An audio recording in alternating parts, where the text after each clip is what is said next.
జీవితాలు చిదిమేస్తున్న గంజాయి. అవును, ఈ మహమ్మారి బారిన పడిన వ్యక్తుల జీవితాలను గంజాయి చిదిమేస్తోంది. జీవితంపై స్పృహ లేకుండా చేసేస్తోంది. అసలు ఈ లోకంలో ఉన్నామా లేక వేరే లోకంలో విహరిస్తున్నామా అన్నట్టుగా ఉంటుంది. ఇలాంటి పరిస్థితుల్లో జీవితాన్ని కోల్పోతున్నారు బాధితులు. కుటుంబాలను నడిరోడ్డుపైకి తీసుకొచ్చేస్తున్నారు. గంజాయిని అమ్మే వాళ్ళని ఎంత కంట్రోల్ చేసినా కలుగుల్లో ఎలకల్లా బయటకు వచ్చేస్తున్నారు. అయినా పట్టువదలని విక్రమార్కుల్లా పోలీసులు భద్రత కట్టుదిట్టం చేశారు. తాజాగా భారీగా పట్టుబడ్డ ఘటనపై వాచ్ ది స్టోరీ.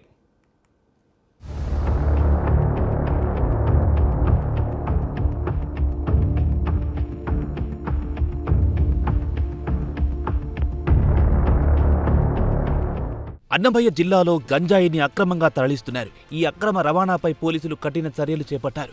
భారీగా గంజాయిని పట్టుకున్నారు. గంజాయి విక్రయించినా అక్రమంగా రవాణా చేసిన నిందితులపై పీడీ యాక్ట్ నమోదు చేస్తామని అన్నమయ్య జిల్లా ఎస్పీ ధీరజ్ కునుబిల్లి హెచ్చరికలు జారీ చేశారు.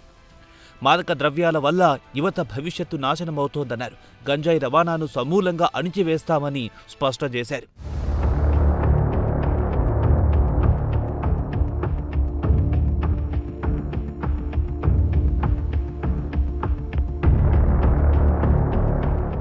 ఈజీ మనీ లక్ష్యంగా గంజాయి రవాణా చేస్తున్నారు దుండగులు.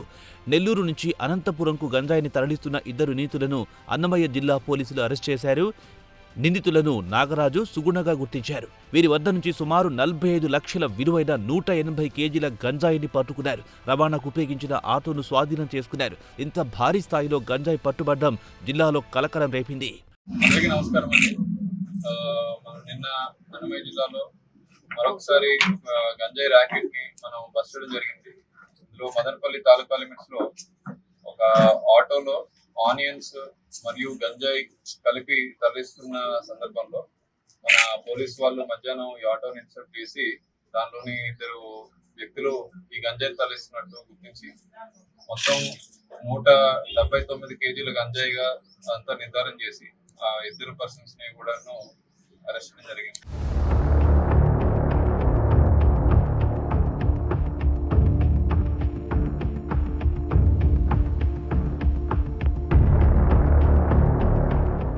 మహేష్ అనే వ్యక్తి గంజాయి సరఫరాలో కీలక పాత్ర పోషించాడని ఎస్పీ ధీర తెలిపారు. నెల్లూరు బార్డర్లో కూరగాయల ఆటోలో గంజాయిని పెట్టి తరలించడానికి మహేష్ ప్లాన్ వేశాడు. అనుకున్నట్టుగానే నాగరాజు, సుగుణకు గంజాయితో నింపిన ఆటోను ఇచ్చి సత్యసాయి జిల్లాకు తరలించామని మహేష్ చెప్పాడు. అనుకున్నట్టుగానే నాగరాజు, సుగుణ గంజాయిని నింపిన ఆటోను తీసుకుని సత్యసాయి జిల్లాకు బయలుదేరారు. అంతలోనే పోలీసులు పట్టుకున్నారన్నారు. అనుమానాస్పదంగా కదులుతున్న ఆటోను గమనించి తనిఖీలు చేపట్టారు. దీంతో పట్టుబడడం నాగరాజు, సుగుణ వంతయింది. తనిఖీలో భారీగా గంజాయి బయటపడడంతో నాగరాజు, సుగుణలను పోలీసులు అదుపులో తీసుకున్నారు. వారిని విచారించగా గంజాయి సరఫరా చేస్తున్నట్టు ఒప్పుకున్నారు.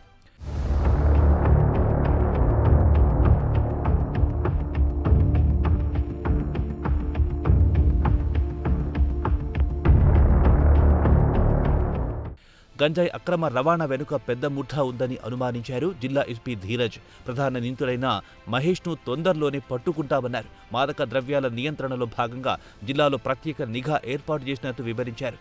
గంజాయి వంటి మత్తు పదార్థాలు యువతను తప్పుదారి పట్టిస్తున్నాయన్నారు. సమాజాన్ని ఛిద్రం చేస్తున్నాయని ఎస్పీ ఆందోళన వ్యక్తం చేశారు. ఇలాంటి నేరాలకు పాల్పడే వారిపై కఠినంగా వ్యవహరిస్తామన్నారు. గంజాయి విక్రయం లేదా రవాణా చేసిన వారిపై పీడీ యాక్ట్ నమోదు చేసి దీర్ఘకాలం జైలుకు పంపిస్తామని హెచ్చరించారు. ప్రజలు కూడా మాదక ద్రవ్యాలపై సమాచారం అందించాలని, పోలీసులకు సహకరించాలని కోరారు. దీనిలోని ముఖ్యంగా మనకి మహేష్ అని చెప్పి ఒక ఆయన మనకి నెల్లూరు బోర్డర్ లో వీళ్ళకి గంజాయిని ఆటోతో ఇచ్చి అది ఇక్కడ సత్యసాయి జిల్లా బార్డర్ లోని కనకల్లో లిమిట్స్ దగ్గరలో అతనికి డెలివరీ చేయమని, అతనే వచ్చి కలెక్ట్ చేసుకుంటానని చెప్పి వెళ్ళిపోయాడు. ఇన్ ద మీన్ వైల్ వాళ్ళు అన్నమయ్య జిల్లాలో దాన్ని తరలిస్తుండగా మన టీమ్స్ వెళ్ళి దాన్ని ఇంటర్సెప్ట్ చేయడం జరిగింది. మనం నెక్స్ట్ ఈ కేసులోని మహేష్ అనే వ్యక్తిని మరియు దీని వెనకాల ఉన్న సప్లై చైన్స్ అన్ని కూడా బ్రేక్ చేస్తామని తెలియజేస్తున్నాను.